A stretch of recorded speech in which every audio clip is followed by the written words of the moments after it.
Welcome back to the lab, folks. Today what we have on the bench is a digital microscope. It's an Andonstar AD109A. This was sent in to me at no cost by Andonstar. And it's on AliExpress. You can see it up there. I'll put a link to it below. It runs for about $90, $91 US, and $21 shipping. It is a pretty decent little microscope. It has all the basic functions that you would need. Okay, so it does come with a manual. It's very thin manual. It doesn't say very much. It doesn't even give the basic instructions on how to put it together. But I was able to figure that out myself. Here are the specifications of it here. I'll let you have a look at that. And one of the really nice things about it is that you can hook it up to a PC via USB cable, and it just acts like a PC camera. So you could use OBS for capture, or you could use the PC camera software. It's very handy in that respect. That's why I agreed to have a look at it, because I think it's going to be useful. So let's see. Okay, so it comes with an additional light, one of these ring lights here. I've not used this. I have been playing around with it, but I've not used this light because the light that's on it seems to be just fine. It comes with a cleaning cloth. It comes with a clamp. The clamp is metal. It's not flimsy plastic. It comes with a little wall wart to power it, a USB cable, a little Allen key to assemble it. I only had to assemble one thing on it. Remote control, which I haven't put batteries in. Maybe I will do that.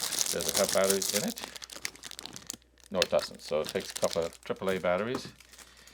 And here's the stand. This has to be assembled onto the stand. So the stand is metal too. It tends to be quite springy. So when you're looking at it, if you adjust it, it'll bounce around a little bit. You'll see that later when I put the thing up on the screen for you. And this is the unit itself here. You can see it's a fair decent size. And time to get this off now. So it has a nice display on it that is matte. So you're not going to be bothered by reflections of things. Let me get this box out of here, because with this here, I can't see what I'm showing you. Here are the main controls here on the front of it. So that takes a picture there. That's power on and off. This gets you through the menu. This is magnification. And this is confirm your choice when you go through the menu. And on the back here, you have the lens, which folds down like this, so that it is tiltable. Once it's in the stand, you can tilt it whatever way you want. And here's the focusing ring here. Up here you have your USB-C, your micro SD card slot. That's basically it. So what I'm going to do, I got a micro SD card here somewhere. Okay, so what I'm going to do now is I'm going to assemble the thing and show you some of my concerns, and I'll show you the thing working. Okay, so we're just looking here at, we've got this little meter, looking at the PC board of that, and you can see this is, we're about, a good 6 inches away from the board. So this is the kind of magnification you can get. Of course, if you move this away, you can get lower magnification, but you have to refocus. And now we got a good 8 inches between us and the board, so lots of room in there to work if you wanted to do some soldering or placing of parts or something like that, whatever it is that you need to do, or just having a look at the chips and getting some idea of what they are. There's a Holtec HD 1621B. It's got a fairly decent depth of field, because you can tilt it a little bit and it doesn't go terribly out of focus on you. Very handy indeed. Now, the drawbacks are, of course, that it's manual focus, but that, like I say, that doesn't bother me in the slightest. You can use the USB cable to attach it up to a laptop or a desktop and record directly there. You can you can take a picture there, and it stores it into the SD card, which unfortunately needs to be formatted. So we can set the resolution, loop recording, exposure. Okay, here we go. And go down here and format the card. You have three modes with pressing the mode switch. This mode here is to look at the files that you have. This mode here is the movie mode, and this mode here is the camera mode. Now you can see what I mean by the shaking around, right? Now I do have it in anti-shake mode in the cameras, but it doesn't really do a lot.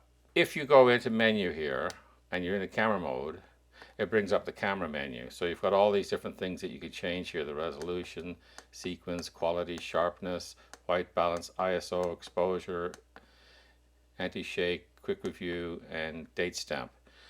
So all those things are available to you there. You've also got your general menu for doing things like setting your frequency, your language, your date and time, formatting the card, going to the default settings, and looking at the version of the firmware. Okay, let's get out of here now.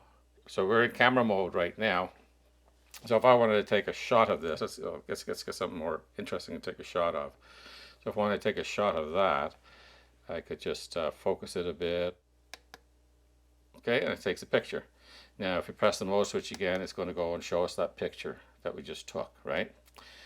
And we can cycle back to the movie mode. Now here's an interesting thing. If you press the up and down arrows, what you can do is you can increase the magnification. Now this is a digital zoom, so it's not an optical zoom. So you're losing a little bit of resolution as you go, but it allows you to get that focus really nice and sharp. And if you zoom back out again, you're pin sharp there. Okay, let's try out this remote control here. Kind of have to use it upside down, pointing at this here. So we should be able to bring up the menu. Can we change mode? Yes, we can. So that's in camera mode or still mode. And we can go over that menu too. See all the things that are there. Should be able to change exposure. It only works in video mode, I believe. Yeah. Access the plus menu. That's where we get the crosshairs. Now, I don't know how useful the crosshairs really are. Okay, so you see those crosshairs there. I hope you can see them. But the thing with them is that you can move them around. So you can define which line you want to move. So you can tell it you want to move line 8. And line 8 are these white lines here, or one of them. I think this one over here. So you can change the color of that line to whatever you want.